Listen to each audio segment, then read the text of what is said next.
Okay, good morning students. तो आज का हमारा टॉपिक रहेगा कैपेसिटर्स एंड कैपेसिटेंस। कल हम कंडक्टर्स के बारे में और उनकी प्रॉपर्टीज के बारे में पढ़ चुके हैं पिछले लेक्चर के अंदर।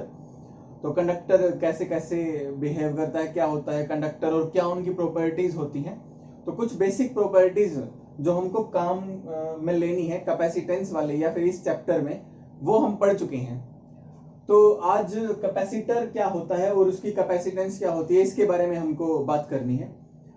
तो कैपेसिटर डेफिनेशन लिख देता हूं मैं एक बार। कैपेसिटर इज द सिस्टम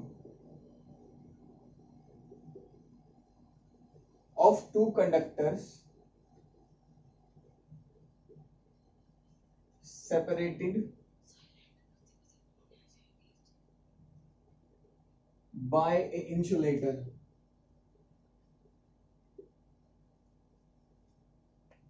तो कैपेसिटर क्या होता है, दो कंडक्टर हमने ले लिए, जैसे कि मान लेते हैं एक ये कंडक्टर आपका कंडक्टर 1 और एक ये कंडक्टर ले लिया हमने कंडक्टर 2। तो इस कंडक्टर को और इस कंडक्टर को, दोनों कंडक्टर को हमने ना एक बैटरी की हेल्प से, मान लेते हैं V वोल्टेज है इस बैटरी की, इसको चार्ज कर दिया। तो यहाँ बैटरी का पॉजिटिव पोटेंशियल है, यहाँ बैटरी का नेगेटिव पोटेंशियल है। तो इसको हमने पॉजिटिवली चार्ज बना दिया इस कंडक्टर को, इसको मैं कंडक्टर 1 लिख देता हूं और इसको कंडक्टर 2, और इसको हमने नेगेटिवली चार्ज बना दिया। और इनके बीच में कोई इंसुलेशन है, तो वो आपका कुछ भी हो सकता है, वो इंसुलेटिंग मीडियम भी हो सकता है, जैसे कि आपका एयर की बात कर लेते हैं, या फिर वैक्यूम है, या फिर कोई ऐसा मीडियम, कोई ऐसा मटेरियल हमने डाल दिया जो कि इंसुलेटर होता है। इनके बीच में ये सिस्टम है। ओके, तो दो सफियर्स मैंने लिए और एक को पॉजिटिवली चार्ज और एक को नेगेटिवली चार्ज बना दिया हमने, किसी सेपरेशन पे है वो, और इनके बीच में एक इंसुलेशन है, इंसुलेटर है। इसी सिस्टम को हम क्या बोल रहे हैं, कैपेसिटर। ओके, अब इस कैपेसिटर का क्या काम होता है हमको ये देख लेना है। तो इस कैपेसिटर का काम होता है चार्ज को स्टोर करना। तो यूज्ड फॉर स्टोरिंग चार्ज। तो कैसे ये चार्ज को स्टोर करता है और क्या इसका प्रिंसिपल होता है इस चार्ज को स्टोर करने का, या फिर हम इस टॉपिक को ये भी बोल सकते हैं कि प्रिंसिपल ऑफ कैपेसिटर।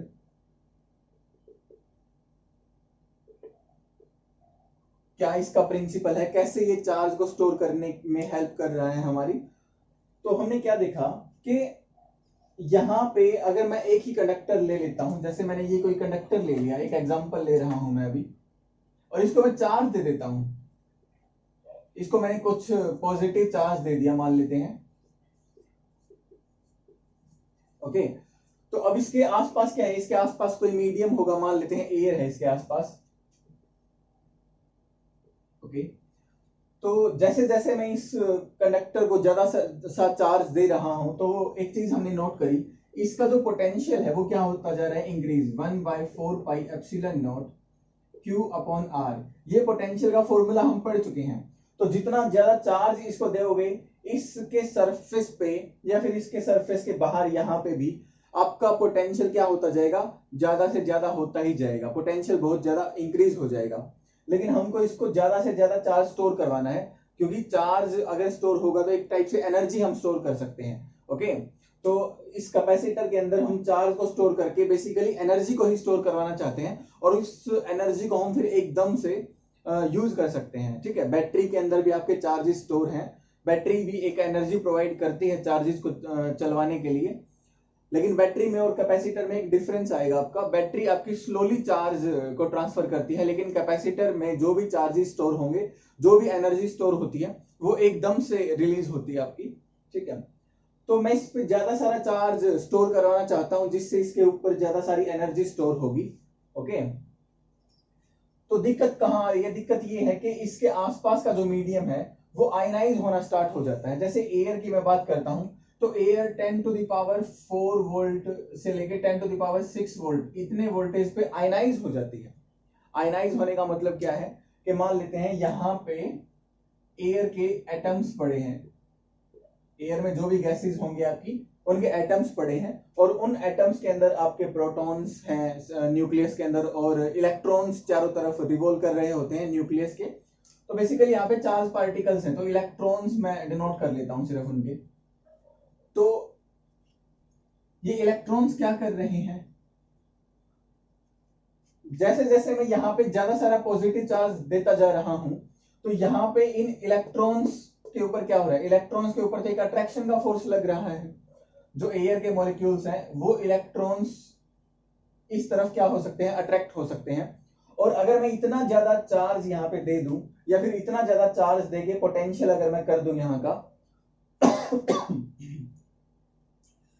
जिससे क्या होगा, इन इलेक्ट्रॉन्स को, इन चार्जेस को बहुत ही ज्यादा फोर्स ऑफ अट्रैक्शन फील होना स्टार्ट हो जाए, तो हम देखेंगे ये इलेक्ट्रॉन कहाँ आ सकते हैं, इसके ऊपर आ सकते हैं, इन पॉजिटिव के पास आ सकते हैं, ठीक है ना। तो मैं इसको पॉजिटिव चार्ज दे रहा हूं ज्यादा से ज्यादा, और बाहर से एयर आयनाइज हो गई है, एयर में नेगेटिव चार्ज अलग हो गया और अब एटम के ऊपर पॉजिटिव चार्ज बचा है, आयन बच गया हमारे पास ये, ठीक है। तो वो ये जो नेगेटिव चार्ज वो तो यहाँ आ गया, लेकिन एयर में एक पॉजिटिव चार्ज बन गया ना। तो इसका मतलब हम एक तरीके से देखें तो कुछ ऐसा सिस्टम बना कि मैं इसको एक एक्स्ट्रा पॉजिटिव देता हूं, वहां से एक इलेक्ट्रॉन आ जाता है और एयर में एक पॉजिटिव चला जाता है। क्या बताया मैंने, मैं इसको एक एक्स्ट्रा पॉजिटिव चार्ज देना चाहता हूं और जितना एक्स्ट्रा इसको दे रहे हैं वहां से उतने ही इलेक्ट्रॉन इसके पास आ जा रहे हैं। और इलेक्ट्रॉन अगर यहाँ ज्यादा आएंगे तो सारा का सारा पॉजिटिव कहां चला जा रहा है, एयर के अंदर। तो मैं इसको पॉजिटिव दे रहा हूं लेकिन वो जा कहां रहा है, अल्टीमेटली फाइनली एयर के अंदर जा रहा है। तो हम बोल रहे हैं ये लीक हो गया है हमारा चार्ज, ओके। तो इसको एक्स्ट्रा चार्ज नहीं दे सकते हो आप, क्यों, क्योंकि चार्ज देते देते आपने इसका पोटेंशियल को क्या कर दिया है, बहुत ज्यादा इंक्रीज कर दिया है।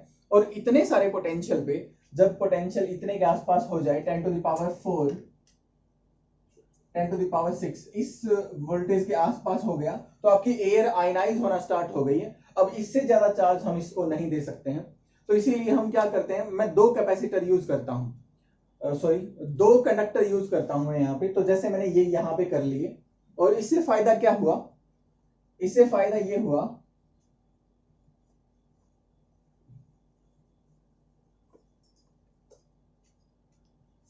कि जैसे ही मान लेते हैं इसको मैं पॉजिटिव चार्ज दे रहा हूं, बैटरी की हेल्प से दो या किसी भी तरीके से आप इसको पॉजिटिव चार्ज दे रहे हो, तो यहां एक पोटेंशियल बन रहा है, मान लेते हैं V1, इसके आसपास का जो मीडियम है उसके अंदर एक पोटेंशियल बन रहा है V1। और ये जो आपका सेकंड कंडक्टर है इसको मैं नेगेटिव चार्ज देता हूं, जिसकी वजह से इसी पॉइंट पे या फिर इसी मीडियम के आसपास वाले पॉइंट्स पे एक पोटेंशियल बन रहा है V2। और ये नेगेटिव चार्ज है तो पोटेंशियल कैसा बनाएगा, -V2। तो यहाँ पे टोटल किसी भी एक पॉइंट पे अगर मैं पोटेंशियल देखना चाहूं तो टोटल पोटेंशियल क्या बनने वाला है, वो बनने वाला है V1 प्लस -V2। V2 आपका नेगेटिव है ना, तो फाइनली पोटेंशियल क्या बना, V1 plus sorry V1 minus V2। तो इतना सारा पोटेंशियल आपका बन रहा है, ओके। इस रीजन के आसपास जहां पे मैंने इन दोनों कंडक्टर को लिया हुआ है उस रीजन के अंदर, ये पहले जैसे ही मैंने एक कंडक्टर लिया था उससे तो ये कम ही है ना पोटेंशियल। अगर मैं एक ही कंडक्टर लेता हूं तो सिर्फ कितना पोटेंशियल बनता है यहाँ पे आसपास, किसी भी फिक्स डिस्टेंस पे, r डिस्टेंस पे V1 बनता है। लेकिन जैसे ही मैं दूसरा कंडक्टर भी लेके आता हूं जिसके ऊपर नेगेटिव चार्ज है, तो हमने देखा कि पोटेंशियल अब क्या बन रहा है, कम बन रहा है, ओके। और मुझे पता है कि मेरी जो एयर है या फिर हमारा जो मीडियम है इस दोनों कंडक्टर के आसपास का, वो किसी न किसी वोल्टेज के ऊपर क्या हो जाता है, वो किसी न किसी वोल्टेज के ऊपर ब्रेक हो जाता है या फिर वो आयनाइज हो जाता है। तो अगर वोल्टेज कम ही बड़ी है तो इसका मतलब इसको और भी ज्यादा चार्ज दिया जा सकता है। तो मैं इस कैपेसिटर को सॉरी इस कंडक्टर को मैं और ज्यादा चार्ज दे सकता हूं पॉजिटिव, जिससे इसका पोटेंशियल थोड़ा सा और बढ़ेगा और काफी देर बाद ये एयर आयनाइज होने वाली है अब, क्योंकि पोटेंशियल हमने आसपास का क्या कर दिया है, कम कर दिया है दूसरे वाला कंडक्टर लेके आके, ओके। तो ये हमारा कैपेसिटर का प्रिंसिपल होता है। तो इसके अंदर आप लिख सकते हो कैपेसिटर के प्रिंसिपल में ये सारी चीजें, लेकिन इसको लिखने का तरीका थोड़ा सा अलग बताता हूं मैं। बैटरी की हेल्प से हम इसको ऐसे चार्ज नहीं करते हैं, तो हम करते क्या है, मैं दो कंडक्टर को लेता हूं, कंडक्टर 1 और ये कंडक्टर 2। तो ऐसा कर सकते हैं हम ये दोनों ही अनचार्ज हैं। स्टार्टिंग में हमने इनको कोई भी चार्ज वगैरह नहीं दिया है, अनचार्ज। ये वाला भी कैसा है, अनचार्ज। तो हम लिख सकते हैं कि सम पॉजिटिव चार्ज, मान लेते हैं कोई delta Q charge, positive charge, मैं कंडक्टर 2 से कंडक्टर 1 के ऊपर लेके आता हूं। ओके, तो पहले हमने क्या किया, पहले हमने कंडक्टर 1 और कंडक्टर 2 लिए। ठीक है, जब इसके प्रिंसिपल को लिखने की बात आएगी, अगर क्वेश्चन आ गया explain the principle of conductor, तो हम क्या लिखने वाले हैं पेपर में, तो हम लिखने वाले हैं कि टेक 2 अनचार्ज्ड स्फीयर्स या फिर 2 प्लेट्स, कुछ भी हो सकते हैं, कंडक्टर्स लेने हैं आपको। तो we are taking 2 uncharged conductors and some positive charge from second conductor is moved to conductor first। Second से फर्स्ट की तरफ हमने कुछ चार्ज को मूव करवा दिया। तो अब क्या देखा हमने, इस कंडक्टर के ऊपर तो पॉजिटिव चार्ज आ रहा है और इस कंडक्टर के ऊपर कैसा चार्ज चला गया, नेगेटिव, क्योंकि पॉजिटिव चार्ज अगर आएगा और स्टार्टिंग में ये न्यूट्रल था, अनचार्ज था, तो पॉजिटिव अगर आ गया तो नेगेटिव ही बचेगा ना उस तरफ। ओके, तो ये क्या हो रहा है, ये कैपेसिटर की चार्जिंग ही तो हो रही है। हमारा जो कैपेसिटर बन गया, ये पूरा सिस्टम बना हुआ है हमारा, 2 सफियर को लेके और एक मीडियम को लेके कैपेसिटर बन चुका है। तो इस कैपेसिटर को चार्ज करने की प्रोसेस है ये। ओके, तो ये कैपेसिटर को चार्ज करने का तरीका आ रहा है हमारे पास। ठीक है, तो 2 कंडक्टर्स अनचार्ज ले लिए हमने, एक से कुछ चार्ज यहां से यहां तक हमने मूव करवा दिया है और इस प्रोसेस में ये कंडक्टर क्या हो चुका है, चार्ज हो चुका है। और हमको पता है यहाँ का पोटेंशियल भी अब क्या होगा, इनके आसपास का पोटेंशियल भी कम होगा, क्योंकि पहले सिर्फ एक ही कंडक्टर पॉजिटिव पोटेंशियल बना रहा है, लेकिन अब जो नेट पोटेंशियल बनने वाला है किसी भी पॉइंट पे, वो V1 माइनस V2 बनने वाला है। ओके, तो ये था आपका प्रिंसिपल ऑफ कैपेसिटर। और हर एक कैपेसिटर की एक कैपेसिटेंस हमको डिफाइन करनी होती है। वो कैपेसिटेंस क्या होती है हमको ये देखना है। और आप ऐसा मत सोचना कि 2 कंडक्टर ही जरूरी है कैपेसिटर को बनाने के लिए, एक कंडक्टर की हेल्प से भी कैपेसिटर बनाया जा सकता है। हाँ, आप एक प्लेट या एक सफियर मान लो यहाँ पे, ठीक है, और दूसरे वाला जो सफियर है वो इंफिनिटी पे मान सकते हो, वहां पे हो या ना हो उससे कोई फर्क नहीं पड़ता हमको, क्योंकि इंफिनिटी पे अगर चार्जेस हैं तो उनके बीच में इंटरेक्शन नहीं होगा। तो एक, अगर मैं इस कंडक्टर को सिर्फ और सिर्फ पॉजिटिवली चार्ज मान लूं, ओके, तो दूसरा मैं मान सकता हूं कि दूसरा वाला जो सफियर है वो इंफिनिटी पे है। ओके, तो ये भी एक कैपेसिटर की तरह ही काम करने वाला है, लेकिन आपको पता है इसकी कैपेसिटेंस क्या होगी, कम होगी, या फिर इसके ऊपर जो चार्ज स्टोर किया जा सकता है वो कैसा होगा, कम होगा। एक वाले पे कम होगा और इस पे ज्यादा होगा, क्योंकि इस केस में हमने पोटेंशियल को क्या कर दिया है, कम कर दिया है। ठीक है, तो अब मैं कैपेसिटेंस डिफाइन करता हूं एक कैपेसिटर की। तो ये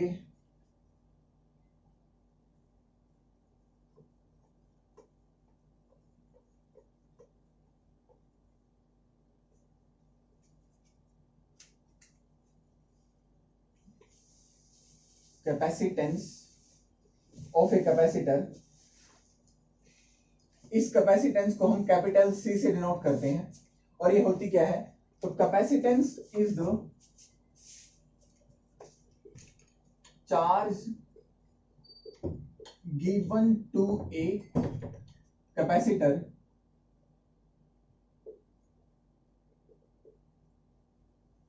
कैपेसिटेंस क्या होता है, capacitance is the charge given to a capacitor. किसी कैपेसिटर को हम जितना चार्ज दे रहे हैं उसी से रिलेटेड टर्म है आपकी एक कैपेसिटेंस। लेकिन अभी ये कंप्लीट नहीं हुई है, मैं आपको एक आइडिया देना चाहता हूं सिर्फ कि कैपेसिटेंस किस टर्म से रिलेटेड है। तो कैपेसिटेंस बेसिकली तो चार्ज ही होता है। कौन सा चार्ज, हम जो एक कैपेसिटर को दे रहे हैं, लेकिन वो कितना चार्ज है ये हमको फिक्स करना पड़ेगा। तो उतना ही चार्ज जिससे इसके आसपास जो पोटेंशियल है वो V बन जाए हमारा, या फिर 1 वोल्ट बन जाए, जो हमारी वोल्टेज है वो कितनी बन जाए, 1 वोल्ट बन जाए। तो capacitance is the charge given to a conductor when potential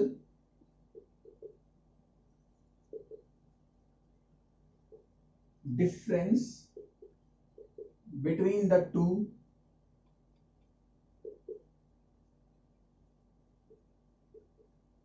conductors become 1 volt. हमारा तब तक हमको उसको चार्ज देना है जब तक उनके बीच का जो पोटेंशियल डिफरेंस है वो कितना ना बन जाए, 1 वोल्ट ना बन जाए। ओके, तो इस चार्ज को ही हम क्या बोलते हैं, कैपेसिटेंस।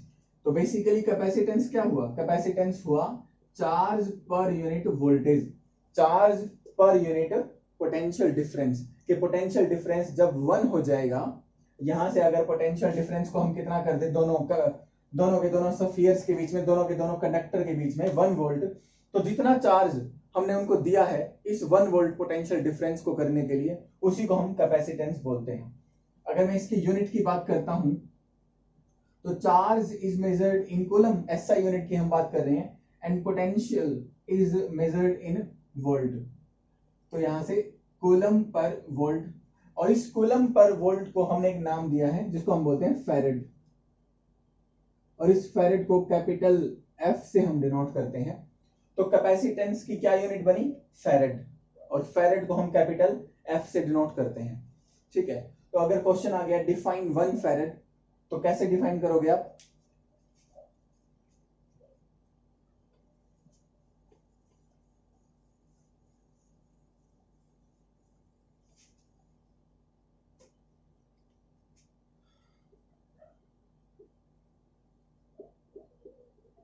तो 1 फैरेड कैपेसिटेंस किसी कैपेसिटर की कितनी होती है, व्हेन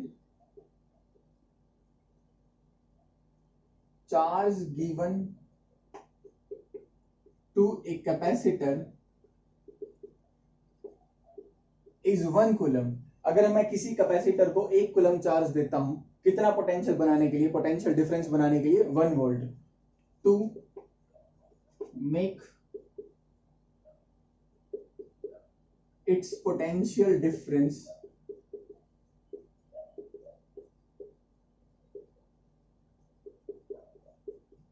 वन वोल्ट, दैट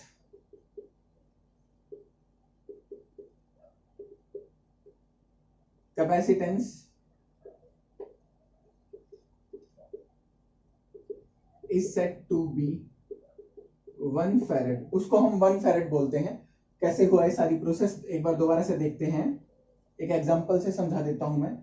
ये कंडक्टर 1, ये कंडक्टर 2, और इनके बीच में कुछ पोटेंशियल बन रहा होगा।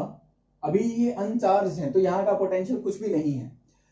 जैसे जैसे मैं चार्ज लेके आने की प्रोसेस करता रहूंगा, चार्ज बढ़ता रहेगा, तो हमारा पोटेंशियल भी बढ़ता रहेगा, क्योंकि मुझे पता है potential is 1/4 pi epsilon not charge over distance. तो किसी भी डिस्टेंस r पे चार्ज अगर बढ़ेगा किसी कंडक्टर पे, तो वहां का पोटेंशियल बढ़ता जाता है उस पॉइंट का, जिस पॉइंट की मैं बात कर रहा हूं, जो r डिस्टेंस दूर है। तो यहां से अगर मैं कुछ पॉजिटिव चार्ज को, dq चार्ज या डेल्टा चार्ज को यहां पे लेके आया, तो इस पे कौन सा चार्ज आ गया, नेगेटिव, और इस पे कैसा चार्ज आ गया, पॉजिटिव। इसमें नेगेटिव चार्ज आता रहा और इस पे पॉजिटिव चार्ज आता रहा, और यहाँ का कुछ ना कुछ पोटेंशियल बनता रहा। तो मान लेते हैं ये बन गया 0.1 वोल्ट। इसी तरीके से मैं यहां से कुछ और चार्ज लेके आता हूं फिर, और अब मैंने देखा यहां और चार्ज आ गया एक्स्ट्रा, और यहां कुछ और नेगेटिव चार्ज आया, तो यहाँ का पोटेंशियल अब थोड़ा सा ज्यादा हो गया, ये 0.5 हो गया। तो मैं लगातार चार्ज को लेके आता रहा, और इस कैपेसिटर पे पॉजिटिव नेगेटिव ऐसे ही कैपेसिटर चार्ज होता रहा मेरा। कब तक ये प्रोसेस चली, ये प्रोसेस तब तक चली जब तक यहाँ का पोटेंशियल कितना ना हो गया, 1 वोल्ट ना हो गया। और जितना चार्ज इन कैपेसिटर के ऊपर आ चुका है, फिलहाल कैपेसिटर के ऊपर आ चुका है, इसी को हम बोलते हैं इसकी कैपेसिटेंस। ओके, ये जो फैरेड होता है ये काफी बड़ी यूनिट होती है। ये जो फैरेड है कैपेसिटेंस की काफी बड़ी यूनिट होती है, 1 कूलम चार्ज से बनती है, कि यहां से यहां हम चार्ज को लेके आएंगे। आपको पता है 1 फैरेड कितना होगा, 1 कूलम चार्ज होगा। Capacitance is charge per unit voltage, तो 1 कूलम चार्ज और 1 वोल्ट, तब जाके 1 फैरेड बनने वाला है। 1 कूलम चार्ज बहुत ही ज्यादा होता है, और अगर ये काफी ज्यादा है तो ये भी काफी बड़ी यूनिट होगी आपकी फैरेड। इसीलिए हम कैपेसिटर की जब भी बात करते हैं, तो नॉर्मली हम फैरेड की बात नहीं करते, हम बात करते हैं माइक्रो फैरेड की, मिली फैरेड की, या फिर पिको फैरेड की। माइक्रो फैरेड का मतलब 10⁻⁻6 फैरेड, मिली का मतलब 10⁻⁻3 फैरेड, और पिको का मतलब होता है 10⁻⁻12 फैरेड। तो नॉर्मली इन्हीं की हम बात कर रहे हैं। तो वैसे तो बहुत सारे टाइप के होते हैं कैपेसिटर आपके, पैरेलल प्लेट कैपेसिटर होता है, एक आपका स्फेरिकल कैपेसिटर भी होता है, सिलेंड्रिकल टाइप के कैपेसिटर भी होते हैं।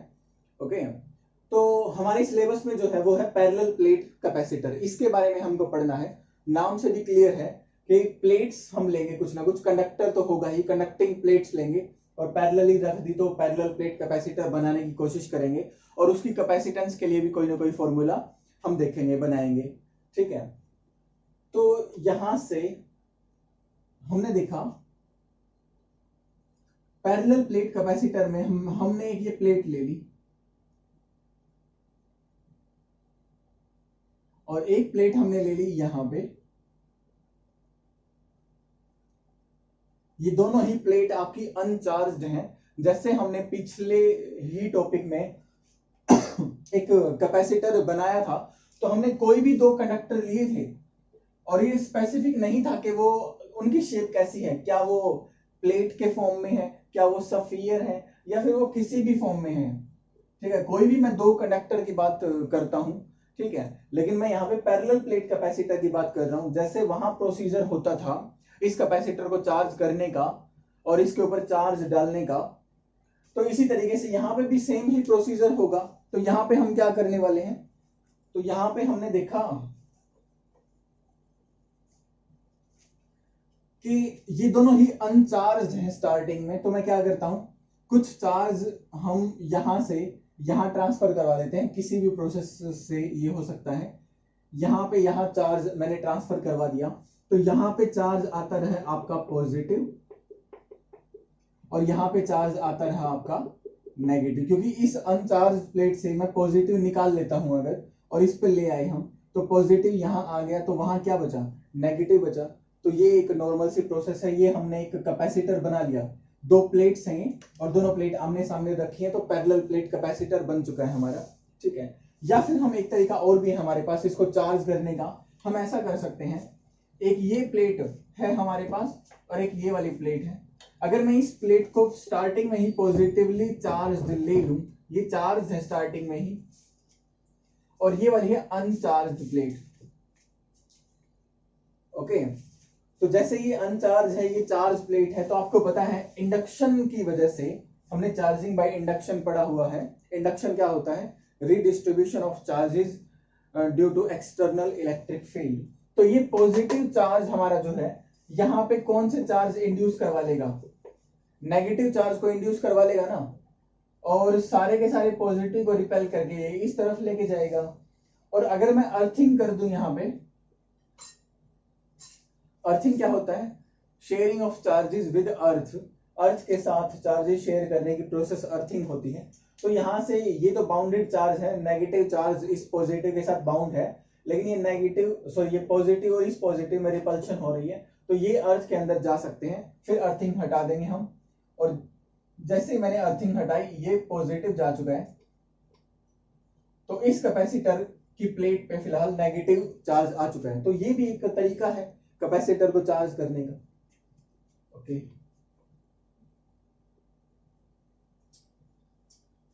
या फिर एक तरीका ये है कि मैं एक सिंपली बैटरी ले लूं कोई भी, और इस बैटरी के साथ इसको जोड़ दूं, तो पॉजिटिव टर्मिनल ये नेगेटिव टर्मिनल, तो यहां से पॉजिटिव चार्जेस यहां और नेगेटिव चार्जेस इस पे।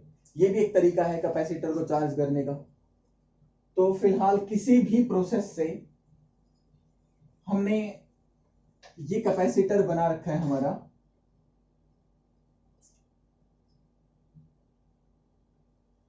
ये प्लेट्स आपकी कुछ ऐसी हैं, जैसे एक प्लेट ये है आपकी और एक प्लेट ये है, आमने सामने रखी हुई है दोनों की दोनों प्लेट्स। जैसे मैं इसकी बात कर सकता हूं, यहाँ पे ये बुक हम मान लेते हैं, तो इस तरफ ये वाली प्लेट है एक, और एक प्लेट ये है हमारी, और इन दोनों के बीच में एक डिस्टेंस है छोटी सी। ओके, और इस प्लेट का कुछ ना कुछ एरिया भी है यहाँ पे। तो हमने क्या नोट कर लिया, इस प्लेट का कोई एरिया है, उस एरिया को मान लिया ए, तो A is the area of plate and D is the distance between the plates, और इन दोनों प्लेट के बीच की डिस्टेंस को क्या मान लिया गया, डी हमने मान लिया, कंसीडर कर लिया है।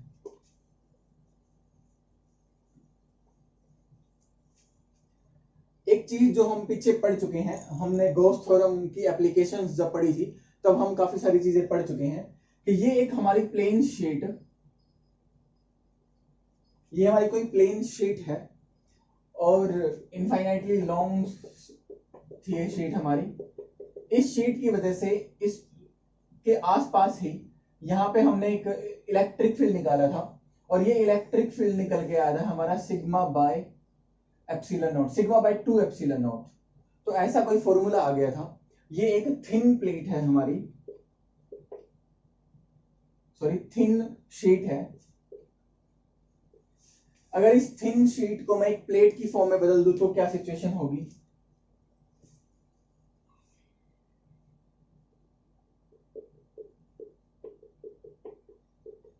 इस प्लेट को मैंने चार्ज दिया हुआ है, यहाँ पे इस शीट को मैंने चार्ज दिया था, यहाँ पे मैंने इस प्लेट को चार्ज दिया हुआ है।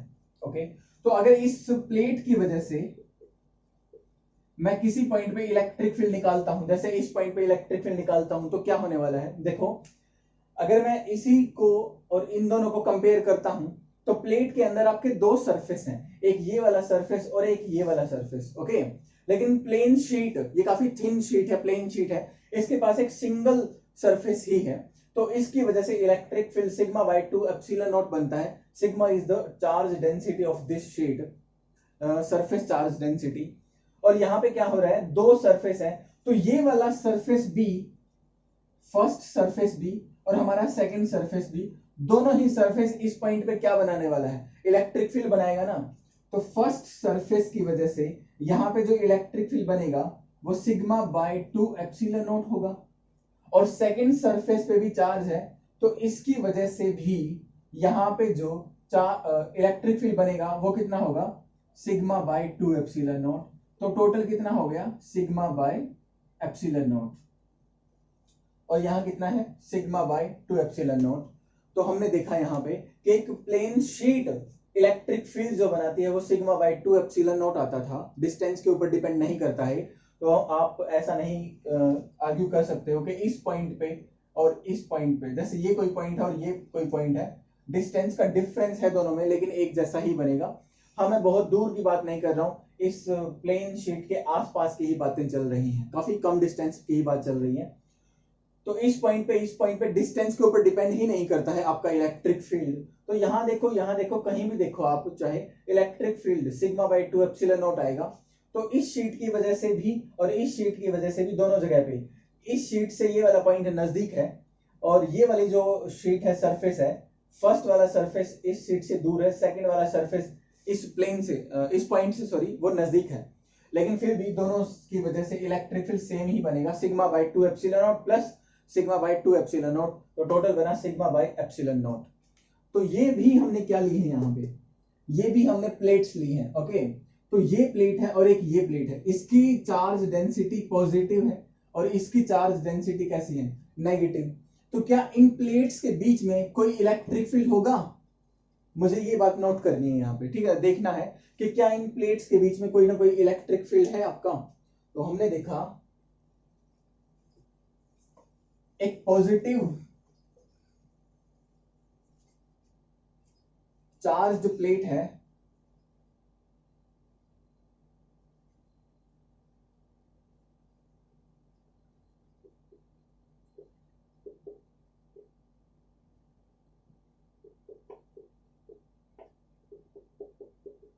एक नेगेटिवली चार्ज प्लेट है हमारे पास। तो ये पहले वाली प्लेट, फर्स्ट प्लेट, इस पॉइंट पे एक इलेक्ट्रिक फील्ड बना रही होगी इस डायरेक्शन से। प्लेट की वजह से आपका electric field perpendicular to the surface होता है और आउटवर्ड डायरेक्शन में होगा हमेशा। पॉजिटिव चार्ज से निकलता है बाहर की तरफ इलेक्ट्रिक फील्ड। तो ये कितना होगा? तो अभी अभी हमने पढ़ा था सिग्मा बाय एप्सिलॉन नॉट होगा। सिग्मा बाय एक प्लेट की वजह से कितना होता है? Sigma by epsilon not. एक शीट की वजह से कितना आया था? Sigma bye 2 epsilon not. एक प्लेट की वजह से कितना आया था? Sigma by epsilon not. ठीक है, लेकिन जैसे ही मैं आमने सामने इन दो प्लेट्स को रखता हूं तो आपका जो चार्ज है ना वो डिस्ट्रीब्यूट हो जाता है। और चार्ज रिपल्शन की वजह से या अट्रैक्शन की वजह से, सॉरी, आप देखोगे ये चार्ज जो है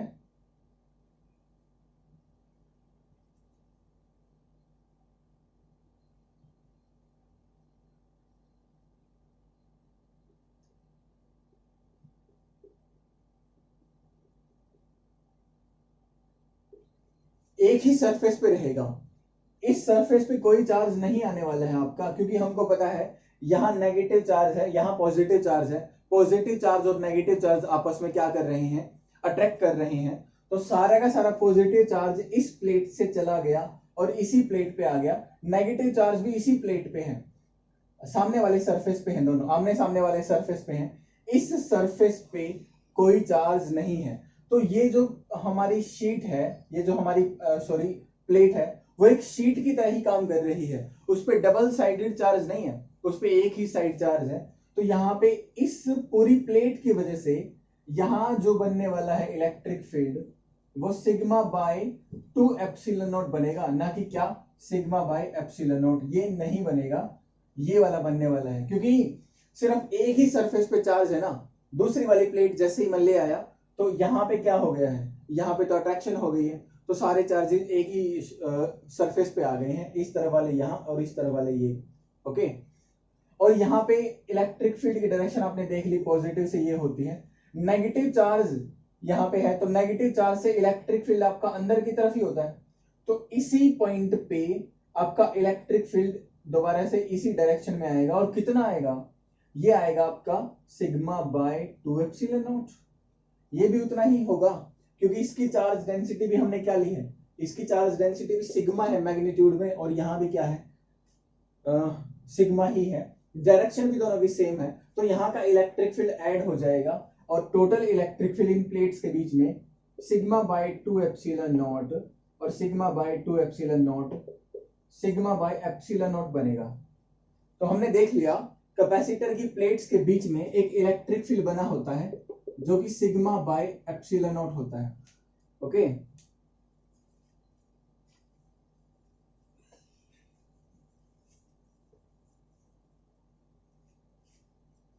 और ये जो इलेक्ट्रिक फील्ड है डिस्टेंस के ऊपर डिपेंड करता ही नहीं था। तो यहाँ जो भी इलेक्ट्रिक फील्ड बना होगा वो इस तरीके से यूनिफॉर्म होगा, positive plate to negative plate, और यूनिफॉर्म इलेक्ट्रिक फील्ड आपका होता है, और वो कितना होगा, सिग्मा बाय एप्सिलॉन नॉट होता है। ठीक है, यहाँ अगर इलेक्ट्रिक फील्ड है तो पोटेंशियल भी जरूर होगा, क्योंकि हम एक रिलेशन पढ़ चुके हैं इलेक्ट्रिक फील्ड और पोटेंशियल के बीच का relation. Potential is equal sorry electric field is equal to minus dv by dr, या फिर आपको याद होगा dv is equal to minus E dot dr। Okay, तो पोटेंशियल क्या होता है, इलेक्ट्रिक फील्ड इनटू डिस्टेंस, इन दोनों के प्रोडक्ट के इक्वल होता है आपका पोटेंशियल डिफरेंस, दो प्लेट के बीच का। यहां भी निकाल सकते हैं हम, क्योंकि मेरे पास इलेक्ट्रिक फील्ड और दोनों प्लेट के बीच की डिस्टेंस भी है। ठीक है, तो पोटेंशियल भी हम निकाल सकते हैं यहाँ का। ठीक है, तो यहां से लिख ही लेते हैं पोटेंशियल के बारे में भी। तो हमने इलेक्ट्रिक फील्ड देख लिया, एंड पोटेंशियल यहां लिख देता हूं मैं। Potential is electric field constant है, और डिस्टेंस यहाँ पे कितनी है, d। तो electric field into distance is potential difference between the two plates. Delta V is potential difference and potential difference is E dot dr. Electric field कितना है यहाँ पे, E है, जो कि सिग्मा बाई एप्सिलॉन नॉट है, और डिस्टेंस दोनों प्लेट्स के बीच की कितनी है, D है आपकी यहाँ पे। तो पोटेंशियल भी है यहाँ पे, इलेक्ट्रिक फील्ड भी है, डिस्टेंस D है दोनों प्लेट के बीच की। A is the area of one plate, और यहाँ पे चार्ज हमारा होगा, कोई मान लेते हैं प्लस Q, और यहाँ पे चार्ज होगा आपका माइनस Q। अब निकालनी है सिर्फ मुझे इसकी कैपेसिटेंस। ओके, तो कैपेसिटेंस देखते हैं कैसे निकलती है। तो कैपेसिटेंस का बेसिक फॉर्मूला मुझे पता है, capacitance of parallel plate capacitor, charge divided by potential. तो चार्ज मुझे पता है कितना है, तो मान लेते हैं मैं इस कैपेसिटर को Q चार्ज दिया है, और potential is electric field into distance, और इलेक्ट्रिक फील्ड कितना, sigma over epsilon naught. Epsilon naught आपका ऊपर चला जाएगा, और इनटू d। तो C capacitance is equals to Q epsilon naught. Sigma क्या होता है आपका, सिग्मा होता है charge density, charge per unit area, surface charge density आपकी। तो सिग्मा को मैंने यहाँ पे चार्ज पर यूनिट एरिया से डिनोट कर दिया, charge per unit area, area आपका ऊपर चला जाएगा, into distance is D, Q से क्यू आपका कैंसिल हो गया, तो capacitance is A epsilon naught by D. ये एप्सिलॉन नॉट क्या बताता है? एप्सिलॉन नॉट बताता है हमको कि इन दोनों प्लेट्स के बीच में क्या है? वैक्यूम है फिलहाल, कोई भी और मीडियम अभी नहीं लिया है हमने। मैं मीडियम को बदल बदल के देख सकता हूं यहाँ पे क्या सिचुएशन होने वाली है। तो फिलहाल मीडियम तो नहीं बदला है हमने। तो capacitance of A capacitor is dependent on area of the plate and distance between the plate, और दोनों प्लेट के बीच का जो मीडियम है उसके ऊपर डिपेंड करती है आपकी, ठीक है ना। तो कितना चार्ज हमने दिया है कैपेसिटर को उसके ऊपर डिपेंडेंट नहीं है ये कैपेसिटेंस आपकी। तो यहां से प्योर फॉर्मूला ये आ रहा है जो कि हमको बता रहा है capacitance of A capacitor is dependent on the geometry